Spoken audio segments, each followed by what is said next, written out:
Il faut un peu changer, n'est-ce pas? Quelque chose de différent, de nouveau. Le texte d'Ésaïe sera notre texte principal et les deux autres seront les textes d'appui. Ésaïe fait partie des grands prophètes. La Bible, dans l'Ancien Testament, compte 17 livres prophétiques, dont 5 grands prophètes et 12 petits prophètes. Exercice à faire à la maison. Trouvez ces différents livres et venez montrer le devoir à un ancien de votre choix dimanche prochain. Les anciens, vous êtes chargés de recueillir et de corriger le devoir. 17 livres prophétiques, 5 grands prophètes, 12 petits prophètes. C'est dans la Bible. Le livre d'Ésaïe se subdivise en 3 parties ou 3 livres. Le premier livre, c'est Ésaïe chapitre 1 au chapitre 39. Le Deutéro-Ésaïe, c'est du chapitre 4 au chapitre 55 et le troisième est chapitre 56 au chapitre 66e. Vous comprenez que nous sommes dans le deuxième livre d'Ésaïe. Deuxième livre d'Ésaïe qui se caractérise par des annonces particulières.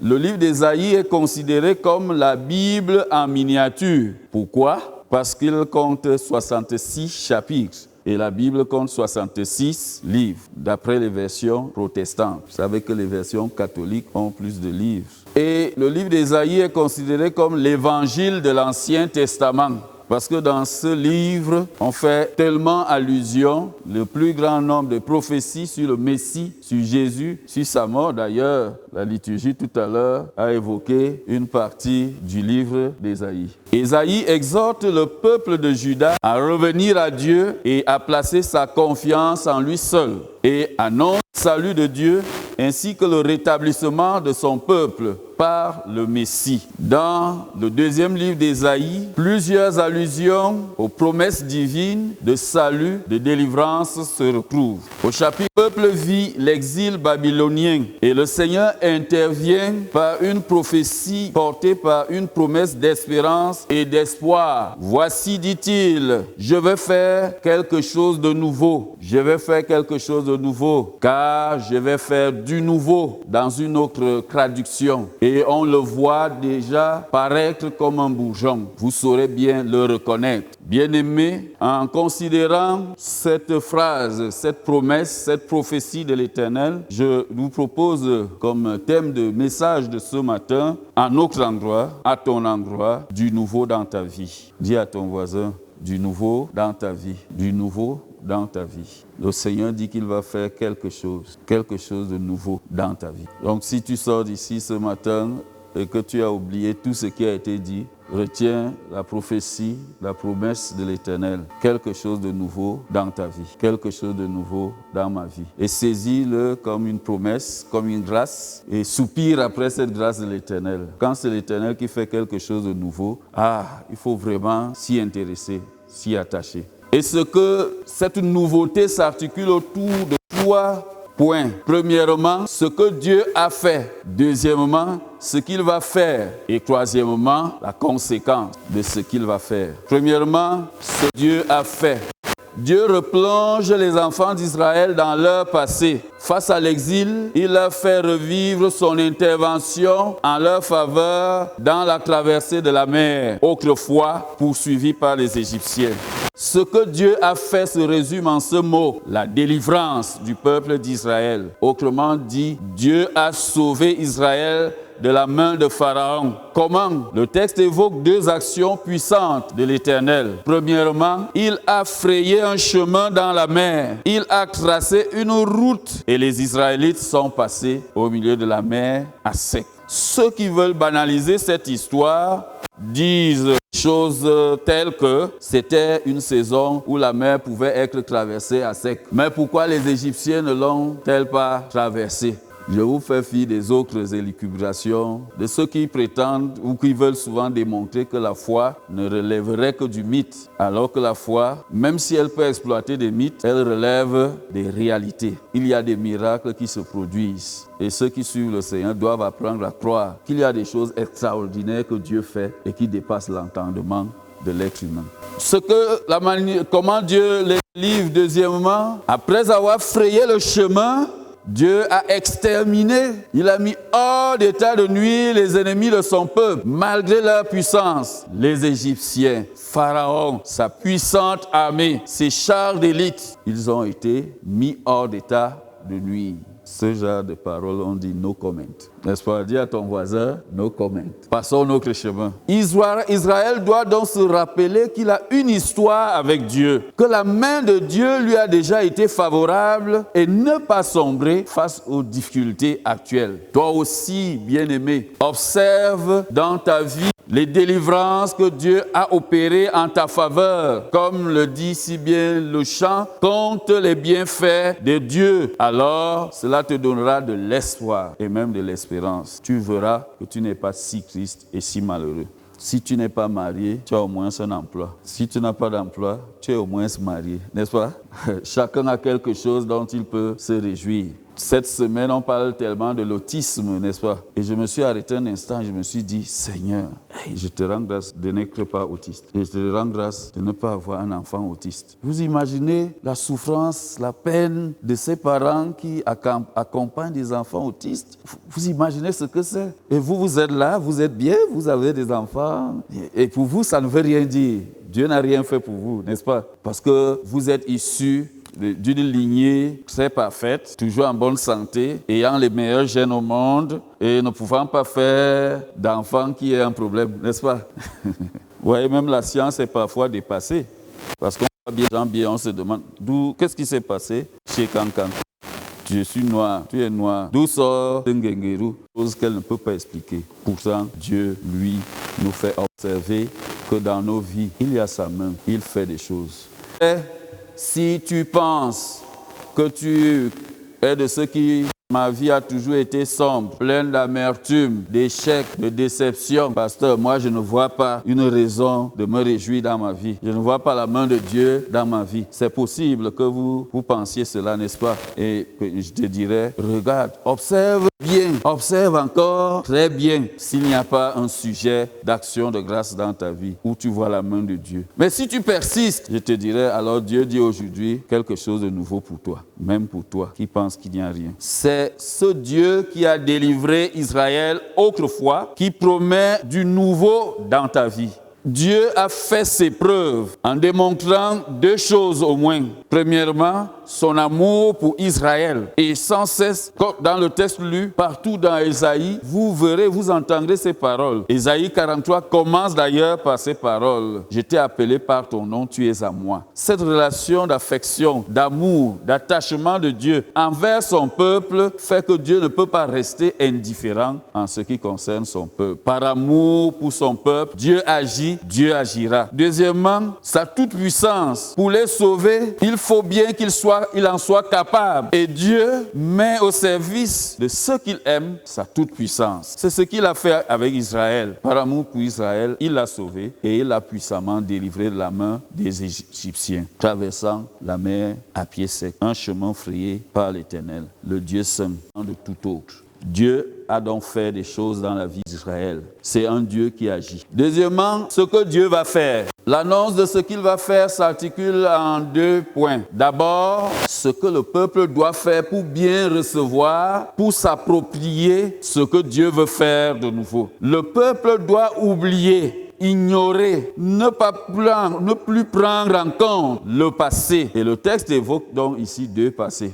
Pour ne pas nous entremêler les pédales. On se dit, mais il a dit d'oublier le passé. Il y a deux passés ici. Il y a un passé lointain qui porte sur ce que Dieu a fait, la délivrance. Ce passé, Dieu l'évoque, le ramène au souvenir d'Israël. Il faut toujours avoir en son souvenir les actes bienveillants de Dieu à son endroit. Et il y a un passé plus récent qui porte sur les déboires actuels, les malheurs d'Israël liés à la punition de Dieu à cause de leurs péchés qui les a conduits en exil en Babylonie. L'idolâtrie principalement. Bref, le péché de l'homme irrite Dieu et le conduit au désarroi. Mais Dieu dit, ne vous souvenez plus. Autrement, ne vous culpabilisez plus. Vous avez péché, mais ne vous culpabilisez plus. Ne soyez plus dans l'affliction. Ne soyez plus dans les lamentations. Ne souffrez plus. Sortez de vos douleurs. Ne vous rappelez plus vos blessures. Ne faites pas de votre vie un sentier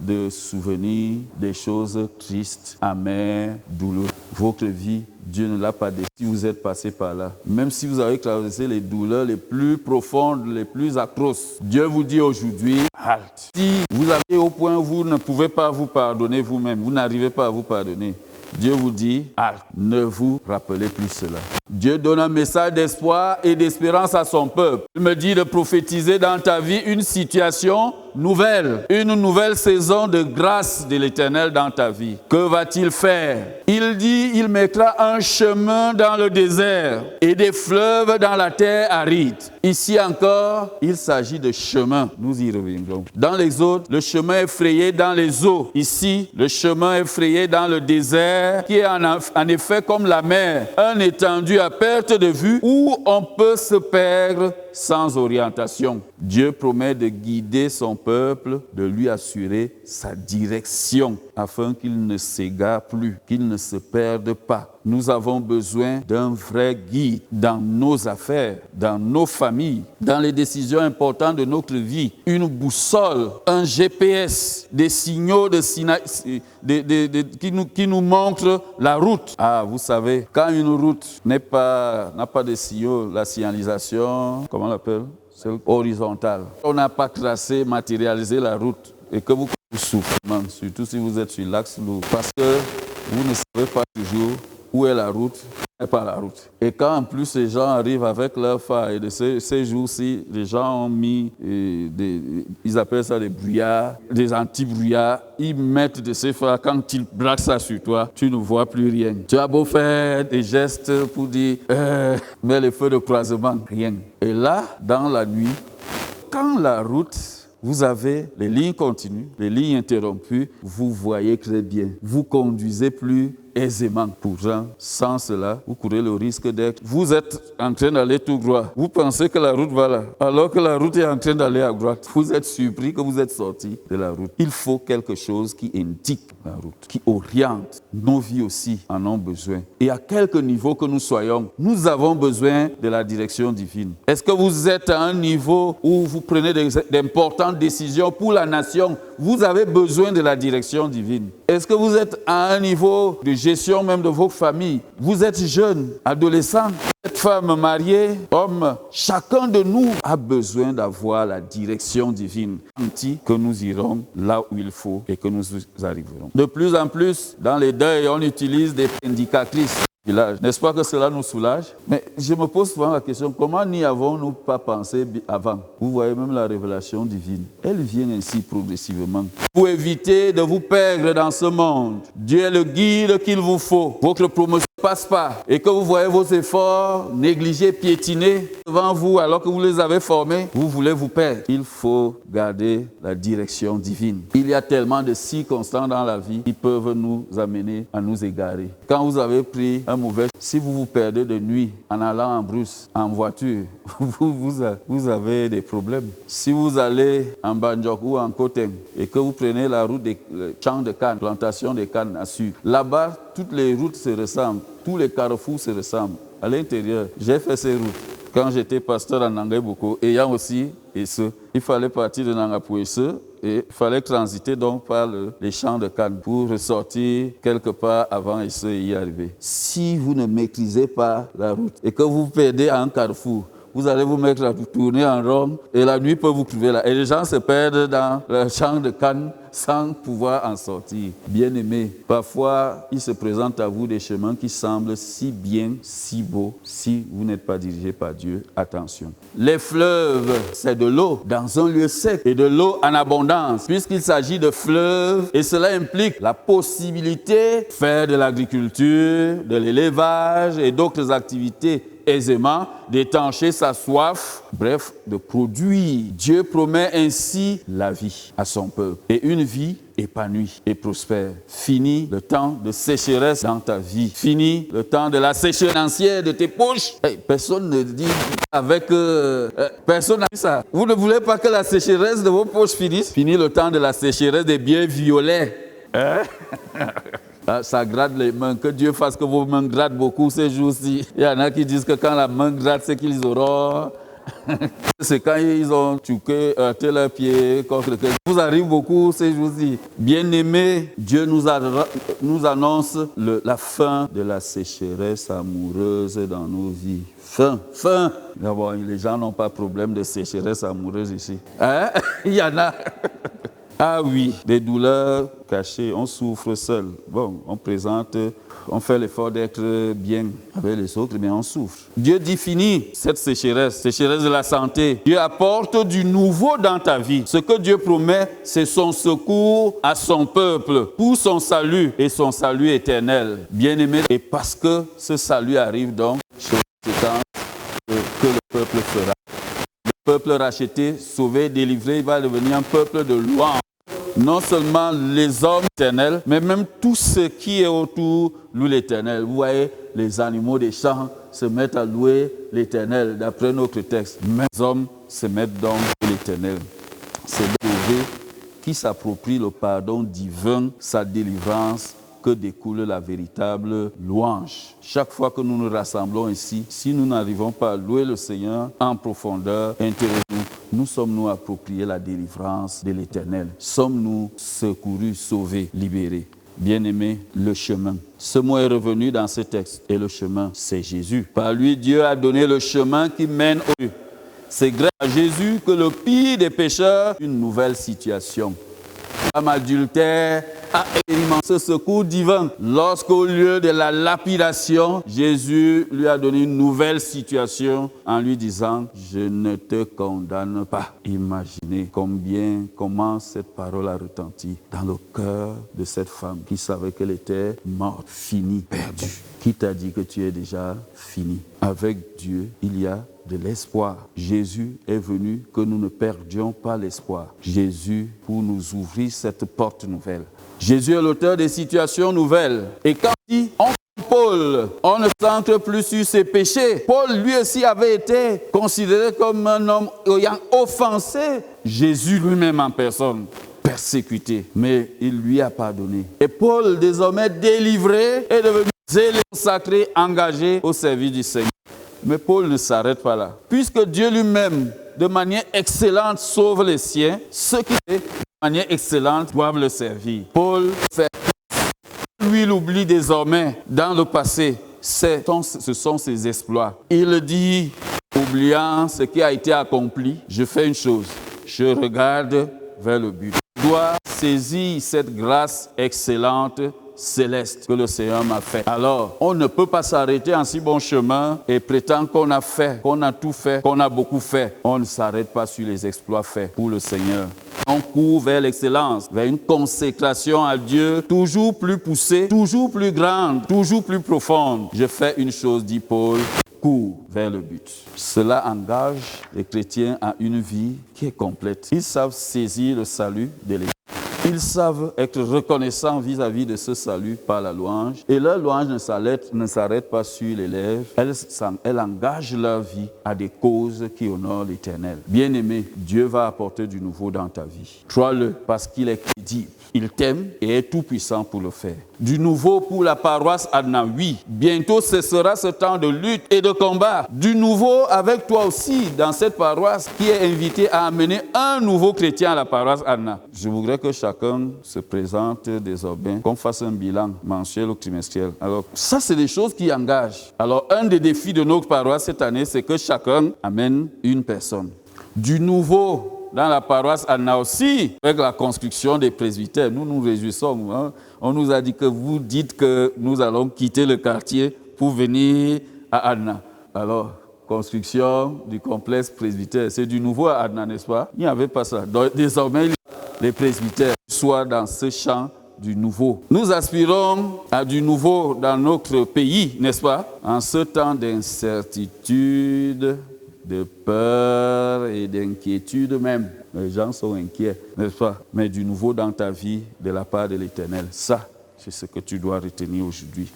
Voici, je vais faire quelque chose de nouvel. Jésus est celui qui a apporté ce nouveau dans le monde et pour l'éternité. Si tu t'attaches fidèlement à Jésus, alors tu vas être dans la caravane de ceux qui vivent le nouveau que l'Éternel apporte. Amen.